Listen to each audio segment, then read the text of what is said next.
veillée d'armes dans les clubs de l'élite.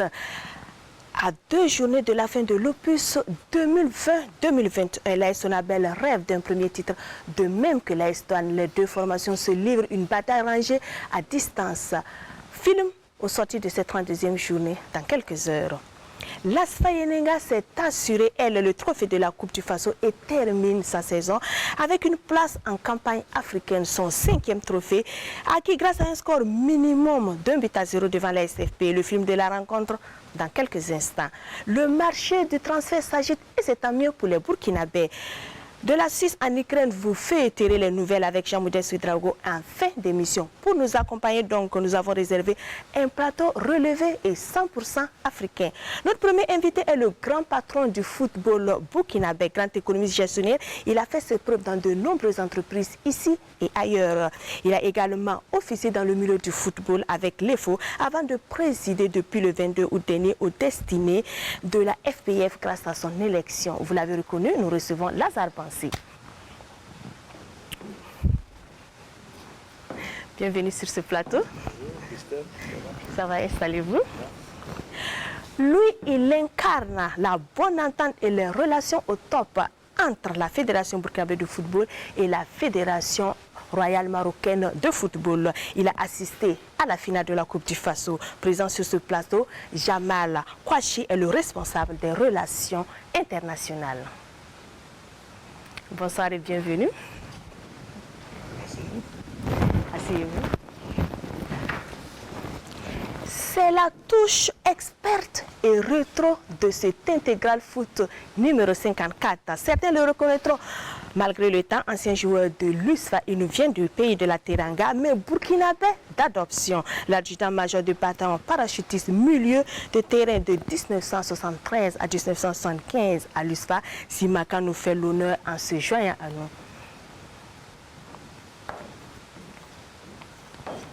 Bonsoir et merci d'être là. Alors, vous aimez le football, nous aussi, et vous faites bien donc d'être sur la RTB pour Intégral Foot numéro 54. C'est parti avec le coup d'envoi. Bonsoir et merci de nous recevoir.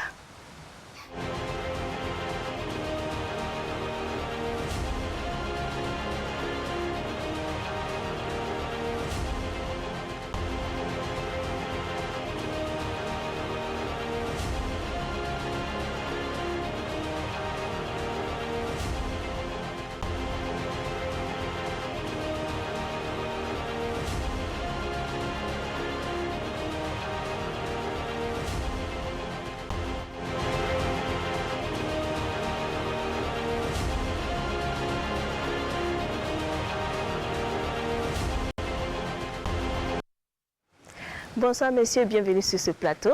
Merci. Dites-nous comment se passe votre séjour, monsieur Kouachi. Oh, très bien. On a été très bien accueillis. Je remercie monsieur le président. On est chez nous. Et je peux dire que c'est un accueil très, très chaleureux. Et ça me réjouit et ça me fait un grand plaisir. J'ai beaucoup d'estime pour ce peuple de Burkina. C'est un pays que j'aime beaucoup. C'est votre première visite? Non, non, non. J'ai déjà visité plusieurs fois. Je crois que j'ai assisté à la Coupe d'Afrique, la CAN 2004 Junior. C'était organisé ici. Oui. Et voilà, donc je crois que j'ai eu pas mal de visites ici à Burkina. Monsieur Simaka, bon retour chez vous. Merci. Et comment se passe le séjour? Ben, très bien. Quelque chose a changé depuis que vous êtes parti? Ah oui, énormément. Qu'est-ce qui a changé notamment? Beaucoup de choses au plan infrastructure et ensuite et surtout en 1973, c'était un gros village. Si je peux m'exprimer ainsi, aujourd'hui nous avons de grandes avenues, de grandes artères, des échangeurs. Je crois que c'est un grand progrès. Je ne retrouve plus mes repères depuis 45 ans. On espère donc que le président qui est là vous permettra donc de retrouver vos repères. Dites-nous, président, comment s'est passé le week-end footballistique? Ça s'est très bien passé avec 2 belles finales. Une finale dames samedi avec un beau jeu. Vraiment, les dames, j'ai eu plaisir à assister à ce match. Elles ont beaucoup de grâce, beaucoup d'élégance. ça donne une autre connotation au football. Et dimanche, ça a été la finale homme. Donc le président du FASO et le Premier ministre ont assisté. Donc ça nous fait chaud au cœur de savoir que le président aime le football, et apprécie le beau jeu et nous donne les moyens à la fédération pour avoir de grandes ambitions. Et donc on va voir la finale homme de cette Coupe du FASO. Et le moins que l'on puisse dire est que la saison n'est pas blanche du côté de l'AS Yenenga. l'AS Yenenga a su sauver donc son exercice 2020-2021. Elle représentera le FASO Foot à la Coupe CAF en 2022, dimanche au stade du 4 août, en présence donc du chef de l'État et de nombreux invités, observateurs et acteurs du ballon rond. Les Verts Or ont terrassé les Buffles venus de Sikasso de Bobo-Dioulasso pour s'offrir la 34e Coupe du FASO, la 5e de son histoire. Une seule réalisation a suffi au bonheur des Yenenguistes. Vivez ou revivez les temps forts de cette finale avec Aline Didier Compaoré. La joie du vainqueur. C'est une année sauvée pour l'AS Yenenga. En remportant la 34e Coupe du FASO 1-0 devant la SFB, les jaunes et verts de la capitale valident une saison mi-figue, mi-raisin. Plus engagée sur le terrain, elle arrache le 5e titre de son histoire en Coupe du FASO. C'est le président du FASO qui donne le coup d'envoi de la finale administrée par un trio arbitral ivoirien. Et sans round d'observation, l'AS Yenenga entre en plein fouet dans le match et imprime sa marque. Elle ouvre logiquement le score à la 24e minute. Le coup franc d'Ousmane Diané est bien repris de la tête par Saïdou Sawadogo. 1-0 pour l'AS Yenenga. À la 32e minute, les Yenenguistes n'étaient pas loin de doubler le score. La SFB montre le bout de nez à la 47e minute dans le temps additionnel. Sur cette passe bien servie, Abdoul Ripama met la balle au-dessus de la barre. La mi-temps intervient sur ce score d'1-0 pour l'AS Yenenga. À la reprise, la SFB revient avec un autre visage. Elle se montre plus combative et prend des initiatives. Mais cette bourde d'Ibrahim Saré, le portier de l'AS Yenenga, est sans conséquence. Malgré la volonté, l'attaque des Buffles de Sikasso Sira est fébrile. La vieille dame de Zempasco gère son avance jusqu'au terme du match. 1-0, score final. C'est la satisfaction totale. Il faut reconnaître qu'il y a eu beaucoup de travail. Vous savez que j'ai pris l'équipe en milieu de saison. Bon, quand vous prenez une équipe en milieu de saison, c'est souvent une question de gérance. Parce qu'il y a des choses que vous êtes venus trouver, il y a trop de problèmes et il faut pouvoir gérer. Et je pense que cette période-là m'a beaucoup appris. Le relâchement, là, vraiment, il faut le dire. Je pense que la coupe, là, était dans la tête, déjà. Alors qu'on aurait pu vraiment mettre un deuxième but depuis la première mi-temps. Pour l'entraîneur des Buffles, il n'y a pas à s'alarmer. Forcément, on a un pincement au cœur quand on passe tout juste à côté d'un tel trophée, c'est juste.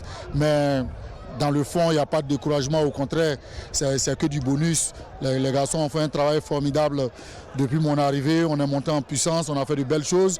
On a eu 10 victoires, 4 matchs nuls, une défaite aujourd'hui. Seulement la défaite, c'était aujourd'hui qu'on ne devrait pas l'accuser. C'est tout, à part ça, Dieu merci, hein. On loue le Seigneur pour tout ce qu'il a fait pour nous. La SFB se console avec la médaille d'argent et la somme de 7 500 000 francs CFA. L'AS Yenenga vainqueur reçoit le trophée des mains du président du FASO, la médaille d'or et la somme de 10 millions de francs CFA. Ousmane Diané de l'AS Yenenga, élu homme du match, lui reçoit 100 000 francs CFA de l'AJSB. C'est peu que de dire que le président du conseil d'administration de l'AS Yenenga était aux anges, un bonheur qu'il a partagé au micro de Alain Didier Compaoré. Mais avant de l'entendre, je vous propose le point de vue du président du FASO, Rochmark Christian Kabouré, sur l'opposition de cette finale de la 34e Coupe du FASO. Ça a été une finale palpitante entre la SFB et l'AS Yenenga. Le meilleur à gagner, évidemment, ce soir, c'est l'AS Yenenga. Je voudrais simplement dire que c'est un match qui s'est déroulé dans un esprit de fair play et je voudrais saluer les deux équipes pour ce qu'ils nous ont montré ce soir. Certainement des efforts restent à faire pour remonter le niveau du football dans notre pays, mais je voudrais seulement constater que le public n'était pas beaucoup au rendez-vous. Et c'est l'occasion pour moi de lancer un appel pour que le public burkinabé supporte leurs équipes, parce que c'est de là que nous constituons les étalons du Burkina Faso.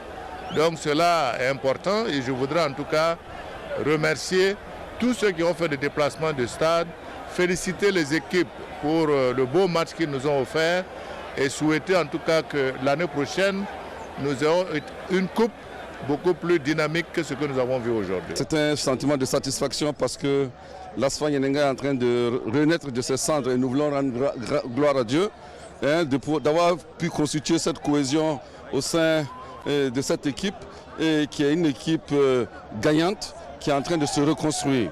Donc nous sommes en pole position pour la campagne africaine l'année prochaine si Dieu le veut. Donc nous allons continuer à faire travailler ces jeunes, à les encourager parce qu'il y a un très bon potentiel. Et nous sommes très contents, félicitations à eux. Et le match était de grande facture et les fonctionnaires de Bobo Dioulasso ont livré aussi un très beau match. Mais il fallait un vainqueur pour cette coupe et c'est de l'ASFA Yenenga. Et pour fêter son sacre, après 8 ans de disette, les Verts et jaunes ont vu les choses en grand, comme vous allez le constater sur les images. C'était sans compter sur la pluie ce lundi après-midi à Ouagadougou. L'invité surprise a gâché la fête qui se voulait grandiose et mémorable et a également eu raison de la mobilisation. Peut-être que nous reviendrons sur les images au cours de cette émission ou le vendredi donc au cours de Actu Sport. Dites-nous, Président Lazare Bansé, comment avez-vous vécu cette finale? Non, ça a été une finale entre deux équipes qui se connaissent. Je dirais deux équipes de coupe.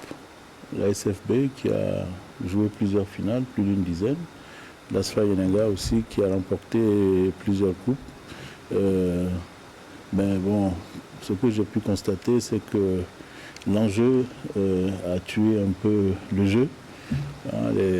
Les joueurs étaient quelque peu crispés, ça se comprend. Vous savez qu'une finale, il faut la gagner par tous les moyens. Donc finalement, c'est l'ASFA qui a gagné et qui sauve sa saison. Donc bravo à l'ASFA. Donc il va nous représenter l'année prochaine pour la Coupe CAF. Dites-nous comment avez-vous vécu cette finale-là? Quel était votre regard? Oui, j'étais très ébloui. J'étais surpris par la qualité technique des deux équipes. C'est une finale, c'est vrai, l'enjeu est très important, mais ça n'empêche qu'ils nous ont gratifié d'un beau jeu et surtout de l'équipe de l'ASFA qui a très bien joué, qui a pu gérer son match. Et je crois que c'est une victoire amplement méritée. Mais nous avons assisté à un très beau match hier. Est-ce qu'il y a eu des similitudes entre, je ne sais pas s'il y a eu une coupe du roi au Maroc et cette coupe-là? Oui, bon, le football se ressemble, il est universel. La passion, c'est la passion, donc on constate que c'est la passion qui domine dans une finale. Il y a un public, deux publics, un public d'un côté et de l'autre côté qui soutenaient leur équipe. Et la finale reste toujours un rêve pour un joueur de la gagner. Donc une finale, par où on va, les finales se ressemblent.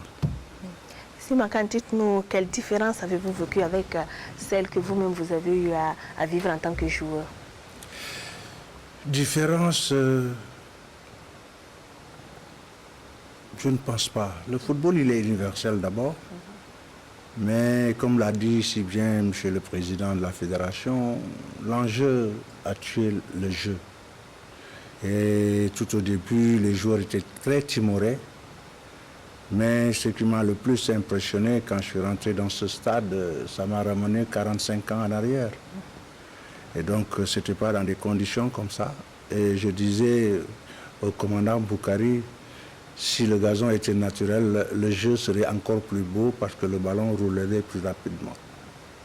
Donc, c'est un peu ça, mais quelques observations. Mais je crois que le meilleur a gagné sur ce match. Et avez-vous été déçu par la mobilisation du public comme le chef de l'État? Déçu, oui et non. Oui, parce que simplement c'est une finale.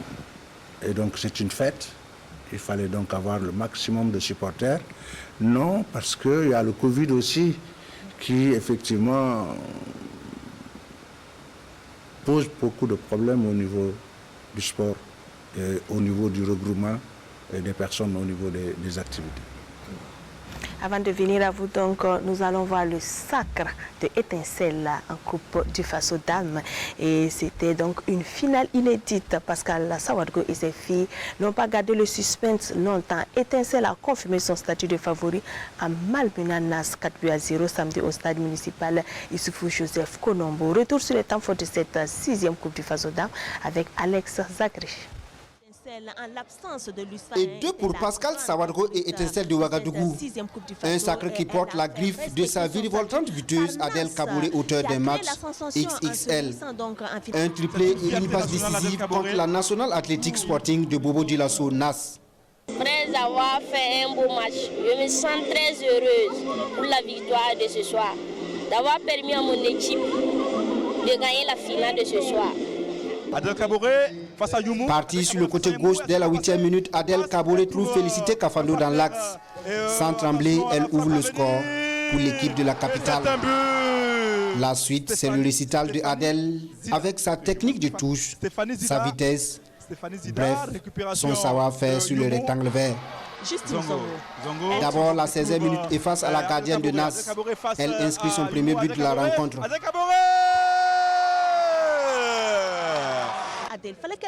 Adel va récidiver après la demi-heure du jeu. Avec Adel qui revient. Adel face à Youmou. Adel qui retrouve Justine Zongo.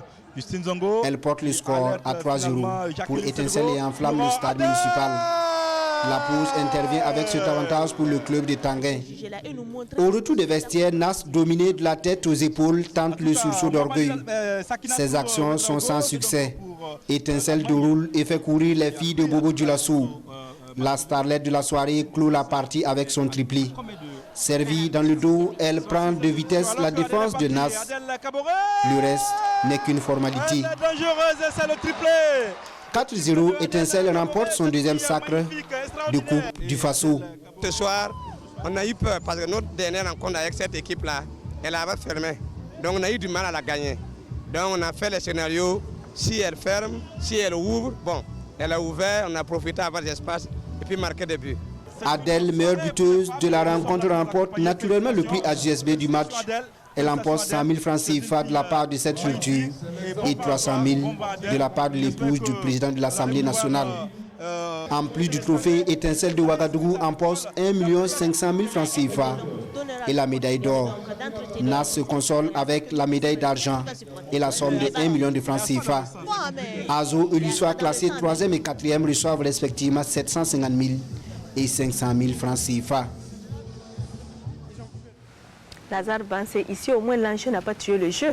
Non, c'était un jeu très ouvert. Vous avez vu, avec des buts dignes d'une Coupe du Monde. Je pense qu'on n'a rien à envier à ce qui se passe ailleurs. Ça a été un beau match. Puis félicitations à Adel, je ne savais pas qu'elle avait autant de talent. Et ce qui est intéressant dans le football féminin, c'est ce que je disais tout à l'heure, c'est la grâce. Vous voyez un peu comment les femmes jouent. Et l'avenir du football, je pense que ce sera le football féminin, à mon avis. Et vous ne pensez pas que ces filles-là méritent mieux que prime d'1 500 000 comparativement aux hommes qui ont pris 10 millions?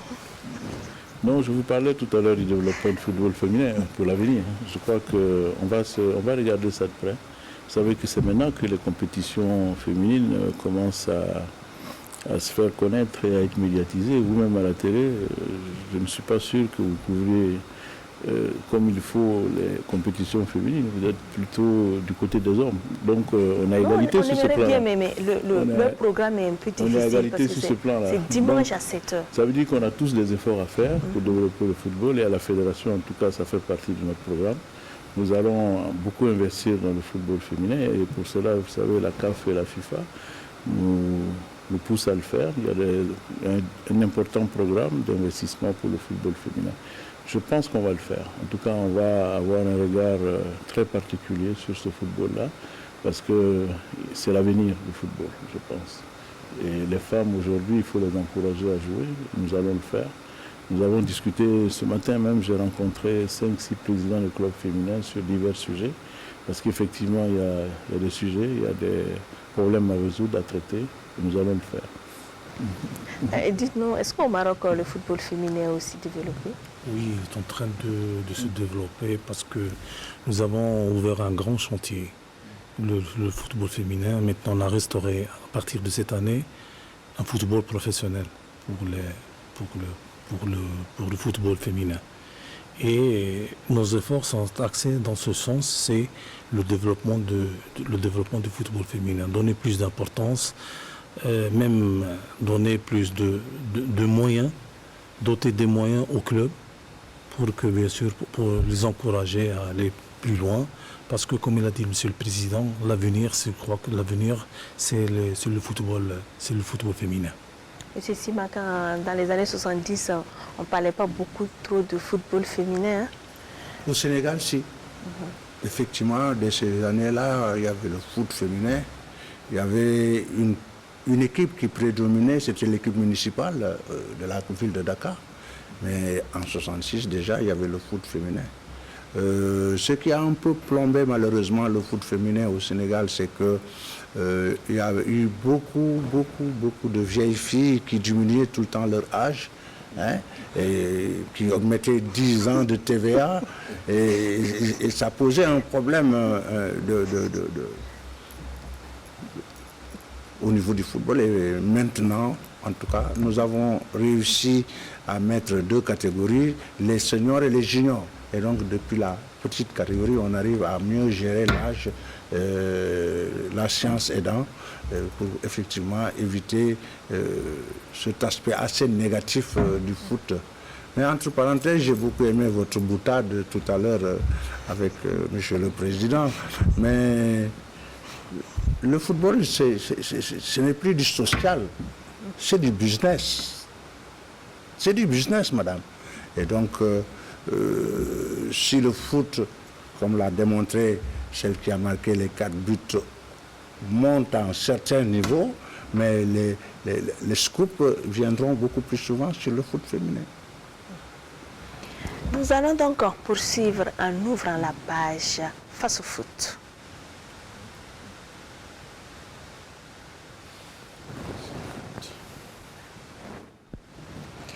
Bon, c'est sans transition, on nous fait comprendre que c'est sans transition, donc nous allons parler du championnat, épisode numéro 32. Le leader ne démord pas. Les Sonabel veut le titre son premier et joue pour mercredi lors de la 32e journée. Le leader n'est pas tombé dans le piège des Kings de Bobo Dioulasso. Au stade mobile, les Sonabel a consolidé son statut en se payant Royal FC 2-1. Ali Traoré. L'envie de gagner était perceptible à tous les niveaux dès le coup d'envoi de ce match. Mais il l'était beaucoup plus chez les électriciens qui vont d'entrée de jeu imposer un rythme infernal à l'adversaire. Le Royal FC résiste avant de craquer seulement à la 10e minute. Claver Tiendrebego ouvrait le score. Pris à la gorge, les royalistes se voient désormais obligés d'élever leur niveau de jeu. Mais ils se heurteront toujours à une solide formation des électriciens, mieux organisée tactiquement. Le match s'anime davantage et le ballon circule d'un camp à l'autre. Sur cette erreur de placement de la défense de l'AS Sonabel, Abdoulaziz Traoré, idéalement servi en profondeur, en profite pour égaliser juste avant la pause. C'est sur ce score partiel d'un but partout que les deux équipes rejoignent les vestiaires. La deuxième mi-temps va démarrer avec encore plus d'engagement et de détermination de part et d'autre. Désormais plus en confiance avec ce but égalisateur, les bleus et rouges de Bobo vont se projeter davantage vers l'avant. Mais rarement, ils réussiront à inquiéter le portier Ben Idriss Traoré.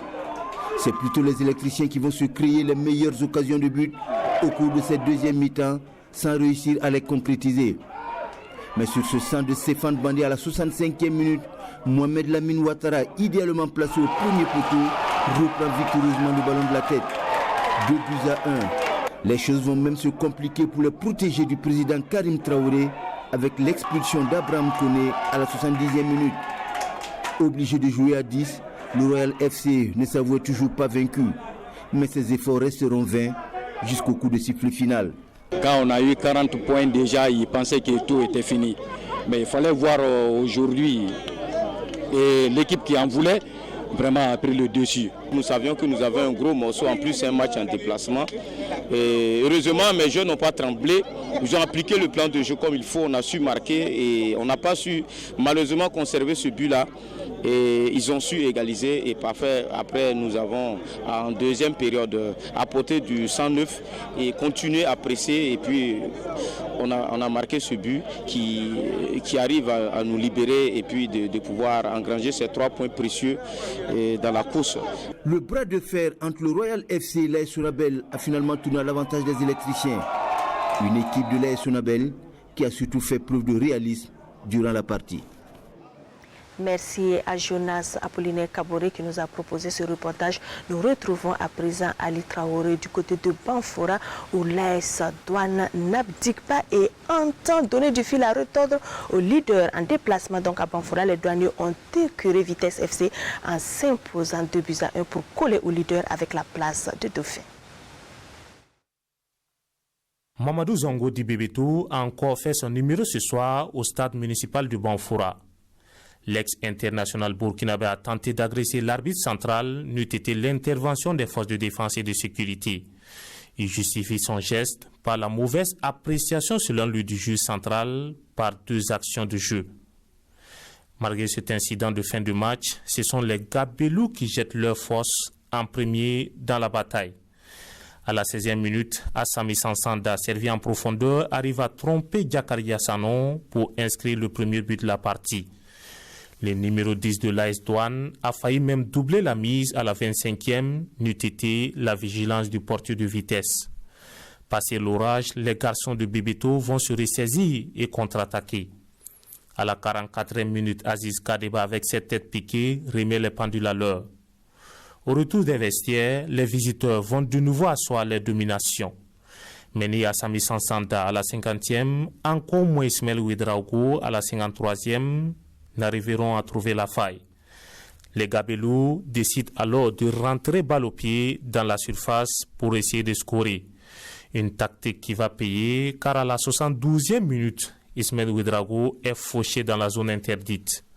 Penalty pour les Gabelous qui sera transformé par Assami Sansanda. Le match finit sur ce score de 2-1. Face à la défaite, Bebeto n'arrivera pas à maîtriser ses nerfs. La suite, vous la connaissez. On savait que ce déplacement était un déplacement périlleux. Donc on s'attendait à une équipe assez solide devant, voilà, qui tient coûte que coûte à demeurer à la première division.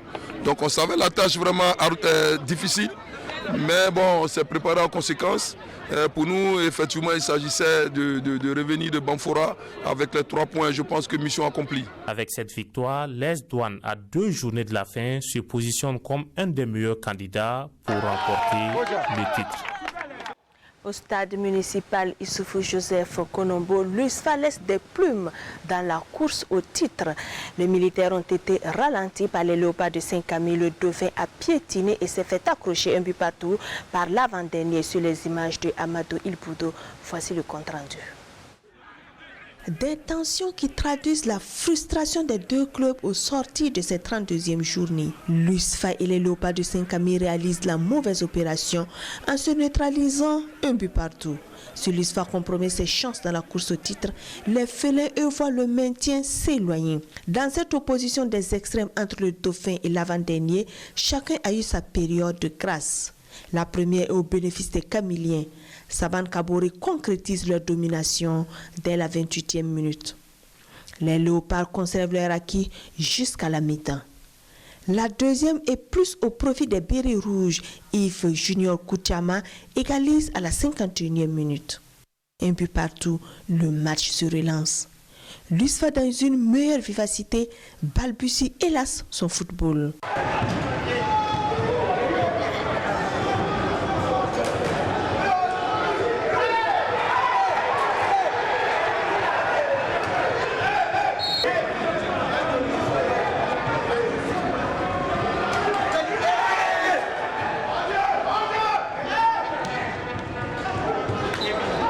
Conséquence de ces ratés, elle se contente d'un point au lieu des 3.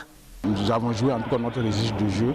Nous avons procédé comme nous le procédons d'habitude. On n'a pas pu marquer le maximum. Bon, un point, on ne va pas cracher là-dessus, le travail se poursuit. On a notre destin, mais il nous reste 2 matchs. Je sais que si on part gagner les 2 matchs, on va avoir notre maintien. Donc forcément, il nous faut 2 victoires et on va aller les chercher.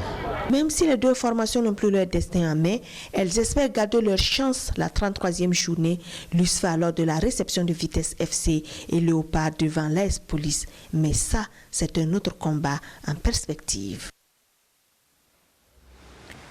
Saison blanche pour Salitas. Les Colombes de Ouaga 2000 ont enterré tout espoir de titre à Ouaiguia au stade régional face à l'AS Police. Salitas a été tenu en échec, 1 but partout. Les flics, eux, conservent des chances de maintien dans l'élite. La Sénassier Ouattara Abdoulaye Kabori. Ce beau stade municipal de Ouaiguia accueille un choc. Salitas pour le titre et l'AS Police pour le maintien en D1. Il n'y a pas de rang d'observation. Les 2 camps se jettent à fond dans la bataille.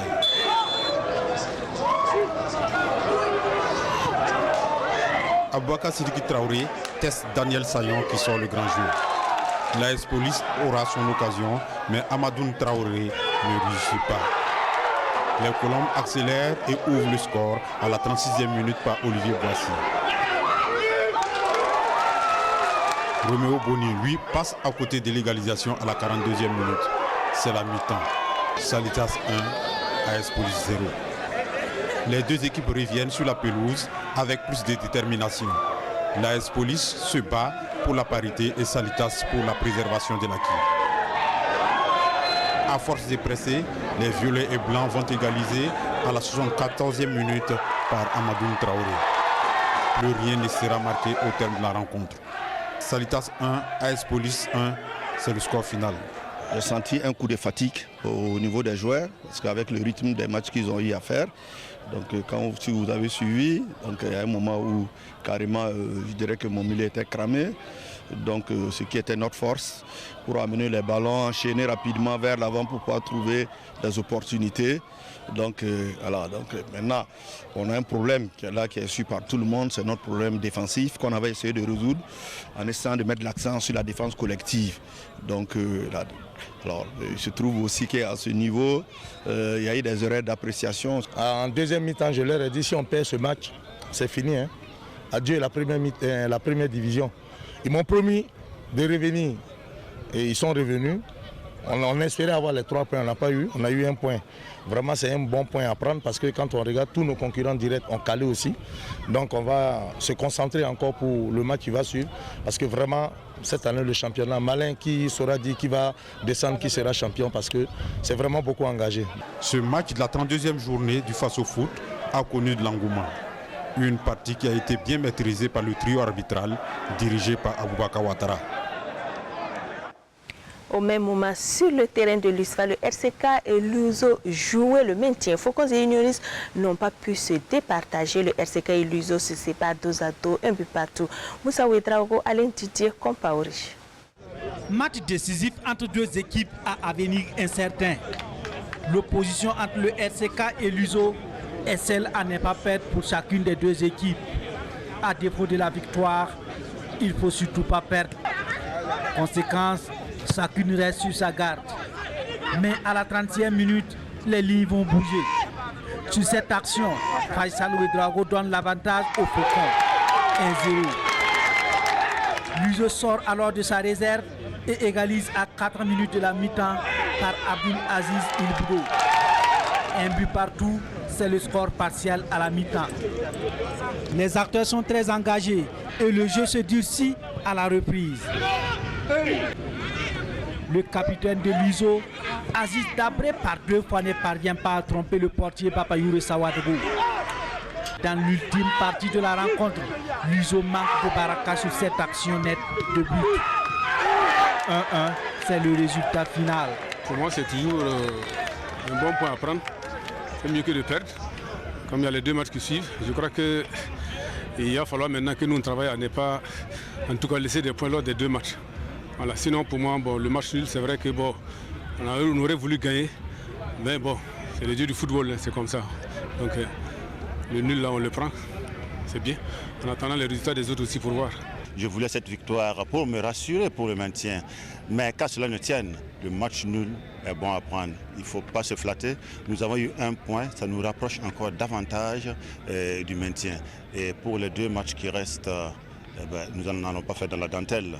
Nous sommes obligés de gagner ces 2 matchs et j'ai foi que les joueurs ont bien compris le message. J'ai foi qu'ils sont toujours en forme et qu'ils croient en leur capacité. Nous allons gagner ces 2 derniers matchs. Pour les Faucons, l'orage est déjà derrière.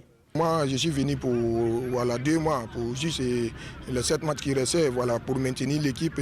Il fallait chercher 7 points. Je pense qu'aujourd'hui, on a eu les 7 points. Et déjà, il nous reste 2 matchs à jouer. Donc, c'est de rentrer, faire les calculs, voir ici et comment on va aborder les 2 matchs. Parce qu'on a déjà un déplacement difficile face à RCB que nous connaissons.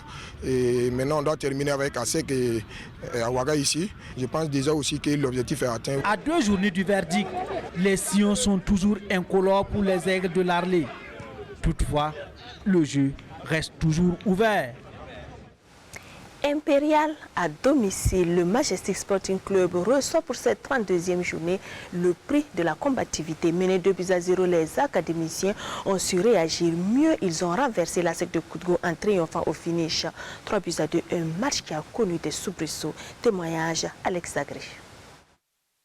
Fin de match houleuse entre Majestic et la SEC de Koudgou à Ziaré. Drissa Traoré et ses garçons acceptent difficilement le résultat et en veulent à l'arbitrage. C'est malheureux qu'on mette des gens comme ça pour arbitrer un match. Toutes les fautes où ils doivent donner des cartons à l'équipe adverse, ils ne donnent pas. Quand il s'agit de nous, pour les moindres fautes seulement, ils donnent carton. Ce qui est certain, on joue chez nous le mercredi prochain, ça c'est sûr, on va gagner, il n'y a pas de problème.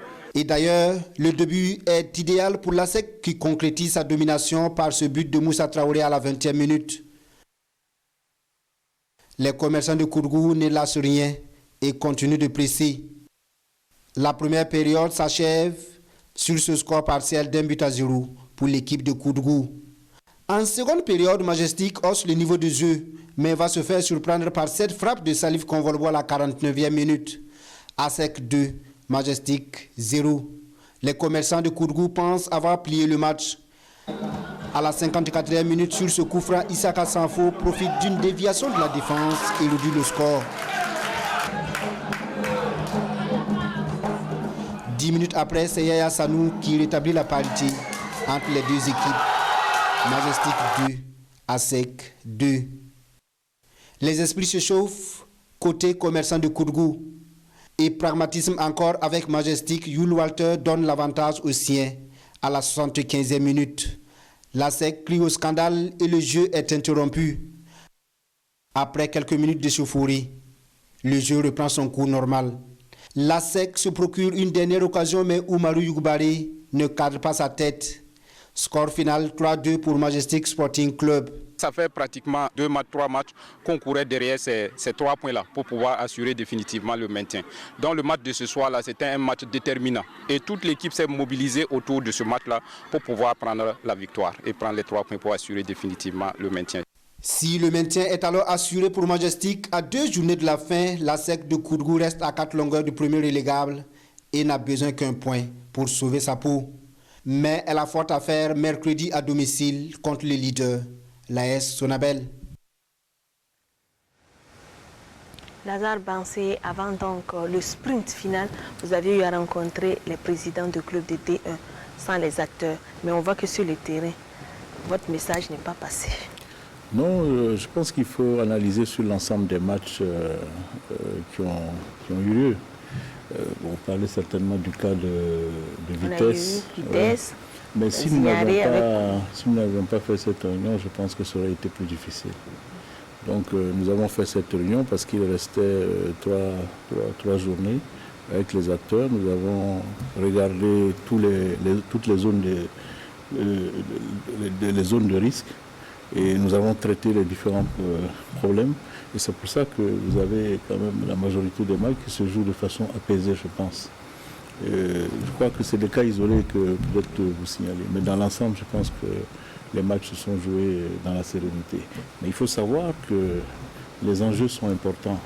Vous avez en haut du tableau, vous avez 3 clubs qui sont en lutte pour le titre. c'est pas encore gagné. Et au bas du tableau, vous avez une série de clubs qui peuvent à tout moment, en fonction des résultats, descendre en 2-2. Donc ce sont ces enjeux-là, je pense, qu'il faut comprendre, hein, qui expliquent, si vous voulez, cette tension qu'il y a au niveau du Faso Foot. Je dirais tant mieux. Pourquoi? Parce que nous avons un niveau de jeu élevé. Nous avons un championnat qui n'a jamais été autant disputé, je pense, dans l'histoire du Faso Foot. Je pense que c'est bien aussi pour les spectateurs. Il ne faut pas non plus dramatiser. Moi, j'ai espoir que les 2 dernières journées vont bien se passer. Bon, la journée qui est passée, ça s'est bien passé, je pense. Bon, il y a eu, c'est vrai, quelques difficultés, mais dans l'ensemble, ça s'est bien passé. Et c'est parce que nous avons discuté avec les acteurs. Et je pense que ça a été une bonne chose de le faire. Et s'il faut le faire, nous allons le refaire. Et ce soir, ce matin, j'ai encore eu une réunion avec les 2-2, parce que là-bas aussi, il y a des soucis pour terminer le championnat. Nous nous sommes compris, et le championnat de 2-3, va reprendre, je pense, en cours de semaine, où il reste 4 matchs pour la poule A et 2 matchs pour la poule B. Donc c'est une tension qu'il faut comprendre, parce qu'il y a 4 équipes qui descendent en 2e division.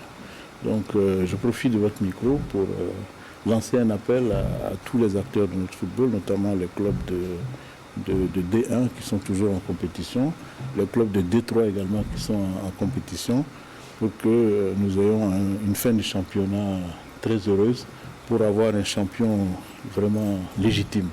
Et ça, c'est important pour nous. Et dans les autres oppositions, donc aucun éclat du moins dans le classique RCB EFO qui vous a été proposé sur nos antennes, assuré du maintien. Racing Men et Stéliste, vous allez le constater sur ces images, n'ont pas forcé leur talent au stade Sangoulé, la mise en œuvre de Bobo Dioulasso à l'occasion de cette 32e journée. Même si les 2 clubs se sont procurés des situations de but qui n'ont pas abouti, le résultat de 0 but partout et sans incidence pour eux. Les Tigres de Diaradougou alignent donc un 5e nul consécutif, le 18e de la saison. Et dans les autres oppositions sur ses propres installations à Bama, le Raïmo FC se relève. Les jeunes de Bama devant le public ont disposé de la lanterne rouge COSAF 2-0 avant de se retrouver donc dimanche pour la finale de la Coupe du Faso. L'Asfayenga et l'ASFP se sont affrontés sur le terrain du RCK. Asfasiens et fonctionnaires ont partagé la poire en 2 grâce à un match nul de 0 but partout à 2 journées de la fin du marathon footballistique. Voici la conséquence des résultats de cette 32e journée. Levé donc au niveau du tableau, revue de troupe avec Mariam Ouattara sur la position des uns et des autres. À l'issue des 9 rencontres de cette 32e journée, l'AS Sonabel est toujours leader avec 61 points, plus 24 à 3 longueurs de son nouveau dauphin, l'AS Douane, 2e, 58 points, plus 20. L'USFA est relégué sur la dernière marche du podium, 57 points plus 14. Rien ne change pour les colonnes de Ouaga 2000. Salitas est 4e, 54 points plus 11. Brahma Traoré et les Tigres de Diaradougou ne bougent pas d'un iota. Le RCB est 5e, 48 points plus 16. Position statique également pour la vieille dame des impasses Go. L'Asfa Yenenga, vainqueur de la Coupe du Faso 2021, est 6e, 44 points moins 2. Plus une place pour les académiciens de Manga. Majestic est sur la 7e marche du classement, 42 points moins 2. Les Kings de Bobo Dioulasso perdent une place cette journée. Royal FC 8e, 40 points. Position stationnaire pour le RCK qui occupe la marche médiane du classement avec 40 points moins 12. Dans la seconde moitié du tableau, l'étoile filante de Ouagadougou est toujours 10e, 39 points moins 1. Suivi de l'ASFB qui gagne une place cette journée. Les jaunes et noirs de Bobo Dioulasso sont 11e, 39 points moins 7. Moins une place pour les commerçants de Koudougou, conséquence directe de la défaite concédée face au Majestic SC. La SEC de Koudougou est 12e, 38 points moins 4. À seulement 2 points de l'AS Police 13e avec 36 points moins 1. Raïmo est premier non relégable. Les académiciens de Bama grignotent une place cette journée et quittent la zone rouge, 36 points moins 7. Dans la zone rouge, justement, l'USO gagne une place, 15e, 34 points moins 11. 16e Vitesse FC qui chute de 2 places, 33 points moins 8. Position statique pour Lato et les Léopards de Saint-Camille, 17e, 32 points moins 18. pour la 11e journée consécutive et à 2 matchs de la fin, COSAF est lanterne rouge avec 28 points, moins 18. Et j'ajoute qu'après 32 journées, la meilleure attaque échoua au défunt l'AS Douanes avec 50 buts inscrits contre 18 encaissés pour la meilleure défense. Le RCB, 2 joueurs se disputent la place de goléador avec chacun 19 réalisations. Lamine Ouattara du leader AS Sonabel et Assami Sansanda du dauphin AS Douanes. Le mercredi donc, les formations se retrouvent à 16h sur les différents terrains homologués par la Ligue de football professionnel pour la 33e levée et avant-dernière journée. La présentation des enjeux donc, de cette avant-dernière journée, toujours avec Mariam Ouattara. À la faveur de la 33e et avant-dernière journée du championnat d'élite, les 18 équipes de première division se retrouvent ce mercredi 23 juin à 16h temps universel pour 9 rencontres en simultané. Au municipal Issoufou Joseph Konombo, Salitas et Majestic SC se retrouvent pour le duel des académies. Pendant ce temps, l'USO qui ne sait plus à quel sein se vouer sera face au King de Bobo Dioulasso dont le maintien est d'ores et déjà assuré sur le terrain de l'EFO. Pour cette 33e journée, l'EFO a une ultime chance de prendre sa revanche sur Raïmo FC qu'il avait battu 2-1 à l'aller. Stélis et académiciens de Bama seront face à face sur le terrain de l'USFA. Au même moment, policiers et léopards seront en train d'en découdre sur le terrain du RCK. À Bobo Dioulasso, au stade Wobi, les Tigres de Yaradougou seront face aux Faucons du RCK. Pendant que le Sangoulé Lamizana abritera la rencontre ASFB COSAF. À Koudougou, au Batiebo Balibier, la SEC reçoit les leaders, l'AS Sonabel, qui avait d'ailleurs défait les commerçants à l'aller 2-0. Le choc des extrêmes de cette 33e journée se jouera au stade municipal des Ignarés, où se croisent l'USFA 3e du classement et Vitesse FC 16e. Enfin, à Waïguya, l'AS Douane 2e sera face au vainqueur de la Coupe du Faso, l'Asfa Yenenga. Monsieur Makansi, dites-nous, dans les années 70, est-ce qu'il y avait autant de tensions et autant d'enjeux donc, au niveau du championnat local quand vous jouez au niveau de l'USFA? Je peux dire oui, répondre par l'affirmatif, parce que je me souviens, on avait effectivement beaucoup de tensions lors des derbies, surtout au niveau de Bobo quand nous jouions contre l'Étoile filante. Ou bien quand nous allions à Bobo pour jouer contre l'équipe de Bobo, c'était souvent des tensions. C'est un peu ça, c'est l'enjeu au niveau du foot qui fait que la sportivité de plus en plus est laissée de côté au détriment du fair play. Hein. Mais malheureusement, après les matchs, les tensions redeviennent à la normale, ce qui fait que moi, en tout cas, au foot, durant les 3 ans que j'ai eu à jouer ici, mes meilleures relations, je les ai eues au foot, aussi bien au Burkina ici qu'au Sénégal. Donc, le foot n'est pas fait, le sport en général n'est pas fait pour créer des tensions inutilement, mais plutôt pour forger des caractères et surtout pour se faire plaisir. Dites-nous, dans quel cadre êtes-vous revenu au Burkina? Dans quel cadre? Voilà, donc je crois que, à mon sens, très modestement, j'ai dû remplir une mission très à propos durant mon séjour. Et les PMK sont restés friands, en tout cas, de mon boulot. Et très modestement, ce sont ces mêmes élèves que j'ai eus quand je suis arrivé le 1er mai 1973, qui sont aujourd'hui presque au règne du pouvoir. Hein? Et quand je parle du général Moïse, qui était en 5e quand j'arrivais, je peux parler aussi du colonel-major Sawadogo, qui est actuellement au niveau de la gestion centrale, entre autres, pour ne citer que cela. Et donc, nous avons créé au niveau du Sénégal l'association des Sénégalais du PMK. Donc je suis le président d'honneur pour avoir été le premier Sénégalais encadreur à être envoyé au Sénégal, du moins au Burkina. Et donc je suis venu avec mon président qui effectivement venir à la cérémonie de distribution des prix du Prytanée militaire de Kadiogo. Dites-nous, vous qui avez suivi le championnat burkinabé à travers ces images-là, que vous inspire notre championnat? Oui, beaucoup de tension.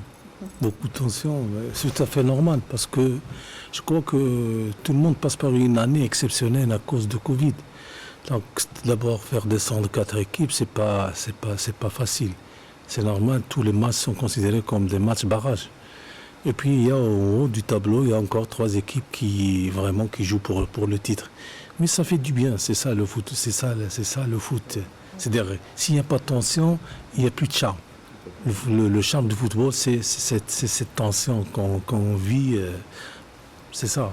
Je rappelle que vous êtes le responsable de la coopération internationale de la Fédération royale marocaine de football. Quels sont les projets que vous avez en commun avec la Fédération burkinabé de football? Oui, d'abord, nous avons traité une convention de coopération entre les deux fédérations. Ça ne date pas d'hier, c'était déjà avec l'ex-président. Puis maintenant, avec le nouveau président, donc c'est une continuité. C'est une continuité et nous voulons bien sûr, cette rencontre nous permet bien sûr de renforcer cette coopération entre les deux fédérations. Et cette coopération doit être plus visible dans plusieurs domaines parce que le football, il y a peut-être l'échange des expériences entre les deux fédérations. Aussi, il y a aussi peut-être la coopération au niveau de la formation, et pourquoi pas aussi au niveau de l'arbitrage, etc. Donc il y a pas mal de choses qui peuvent être, c'est ce qui va se passer, je crois, c'est dans quelques jours, il y aura une réunion mixte entre les deux fédérations pour parler un peu plus, pour renforcer cette coopération entre les deux, parce que nous avons une très bonne relation avec la fédération burkinaise et on va travailler dans ce sens. Donc on peut dire que c'est un partenariat sud-sud et gagnant-gagnant. Oui, c'est un partenaire incontournable, c'est un partenaire sûr, c'est un partenaire crédible, c'est un partenaire sur lequel nous comptons beaucoup et qui a beaucoup fait pour notre football et qui continue de le faire, surtout pour la sélection nationale. Nous avons fait plusieurs regroupements au Maroc, que ce soit avec les petites catégories ou les grandes catégories, et ça s'est toujours bien passé. Nous avons aussi des projets qui ont abouti, comme le stade des Ignarés, donc qui a été mis aux normes au niveau, je pense, au niveau du terrain, donc par la Fédération royale marocaine. Ils se sont même déplacés, je crois, ce matin pour aller voir la qualité des travaux. Nous avons encore d'autres projets d'infrastructure, notamment l'éclairage de Bobo. Ils iront demain pour voir, analyser, voir ce qui se passe à Bobo pour l'éclairage. Il y a aussi le centre d'excellence que nous comptons construire avec des terrains d'entraînement, un hôtel pour les étalons, un siège pour la fédération de football. Bref, un centre d'excellence. Je crois qu'ils en ont un qui est le meilleur au monde, si je peux le dire, parce que je l'ai vu, il est extraordinaire. Donc nous allons bénéficier, si vous voulez, de la coopération marocaine, donc qui va nous assister pour la conception, la mise en œuvre du projet de ce centre d'excellence, en tout cas qui est important pour notre mandat. Que deviendra donc l'actuel Comet? Bon, je pense que l'actuel Comet a besoin d'un coup de jeunesse. Vous y êtes allé, vous avez vu que ça a pris un coup de vieux, mais l'actuel Comet a toujours sa place. Je pense que pour la DTN, pour la direction technique, il nous faut ce Comet-là. Mais avec le ministère, nous allons voir dans quelle mesure apporter un coup de jeunesse à ce Comet-là. Et lorsque les projets auront abouti, je pense qu'on va laisser le Comet à la DTN. C'est ce qui a été prévu, je pense, au départ. Il n'avait pas été prévu que la fédération soit au Comet. Bon. Lorsque les projets aboutiront, je pense qu'on laissera le Comet à la DTN. Et bon, peut-être qu'avant, on va essayer de voir ce qu'on peut faire aussi pour le rénover, pour le mettre au goût du jour. On ouvre à présent les nouvelles du mercato estival.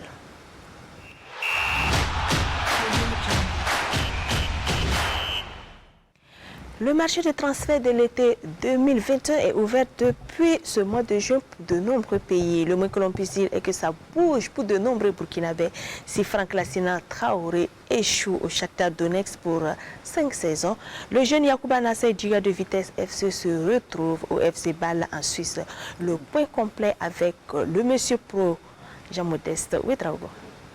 Franck Lassina Traoré signe pour le Shakhtar Donetsk en Ukraine. L'attaquant international burkinabé s'est engagé pour 5 saisons, une transaction estimée à 8 millions d'euros. L'étalon de 20 ans quitte l'Ajax Amsterdam où il avait marqué les esprits en octobre dernier avec un quintuplé, devenant ainsi le premier joueur à réaliser cette prouesse après un certain Marco van Basten. Les 10 buts et 9 passes décisives du garçon formé à Raimo ont suffi pour convaincre les dirigeants du Shakhtar. Le Shakhtar Donetsk, qualifié pour le 3e tour préliminaire de la Ligue des champions européenne, pourra compter sur l'attaquant de 20 ans, surnommé le nouveau Didier Drogba. Après Lassina Traoré, c'est un autre grand espoir du football burkinabé qui dépose ses valises dans l'Hexagone. Yacouba Nasser Djiga, 18 ans, a paraphé un contrat de 4 saisons avec le FC Bâle en Suisse. Le natif de Bobo Gulasso, formé à Vitesse FC de l'ancien international burkinabé Mamadou Zongo Di Bebeto, est révélé à la CAN Junior Mauritanie 2021, se présente comme une des valeurs sûres du football burkinabé. La preuve, il a été convoqué par Kamou Malo lors du dernier stage des étalons. Avec le FC Bâle, le jeune défenseur pourra donc jouer les préliminaires de l'Europa League.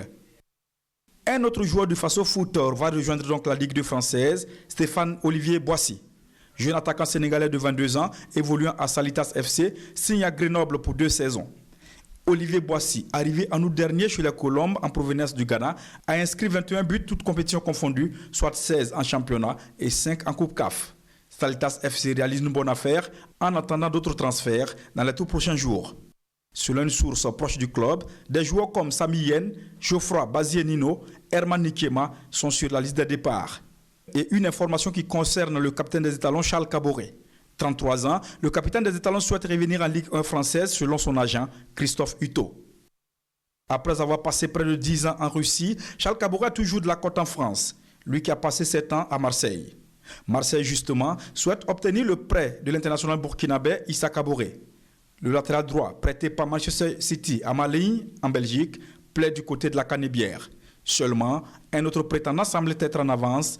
Il s'agit de 3 promus en Ligue 1 française cette saison. Si Makan, dites-nous que vous inspire donc ces transferts de Burkinabé. C'est une bonne chose, c'est une excellente chose même. Parce que qu'est-ce qui est important pour un jeune footballeur, c'est aller en Ligue Pro, dans les grands clubs européens. Hein? Je crois que c'est le vœu pieux de tous les footballeurs. Nous, en notre temps, il n'y avait pas ces possibilités-là. Et en ce qui me concerne, moi, je n'ai jamais été vraiment tiré par le foot. J'étais plus sur ma carrière militaire. Et donc, c'est une excellente chose pour les jeunes. C'est une bonne chose. On a beaucoup de professionnels également au Maroc. Comment les voyez-vous? Oui, il évolue pas mal dans pas mal de clubs européens. Ça fait que du bien d'abord pour les joueurs, parce qu'il va assurer au moins sa carrière. Puis en plus, c'est bien pour l'équipe nationale. Pour les équipes nationales, ils profitent de ces joueurs et ils contribuent bien sûr là pour le succès de chaque équipe nationale. Donc là, parce que, qu'on veut ou non, c'est que ces joueurs jouent à haut niveau, c'est-à-dire surtout dans la Liga par exemple, ou bien le football, la Bundesliga, ou bien c'est la Super League en Angleterre, c'est le haut niveau. Donc d'abord lui il en profite et nous aussi on profite aussi bien sûr de ces joueurs dans les équipes nationales. Président, un mot? Oui, je suis très content pour ces joueurs-là qui prolongent leur carrière dans des championnats plus importants. Je pense que c'est à saluer et c'est tout bénéfice pour l'équipe nationale parce qu'ils vont profiter de la formation, des infrastructures qu'il y a là-bas. Donc ils vont nous revenir certainement plus aguerris pour l'équipe nationale.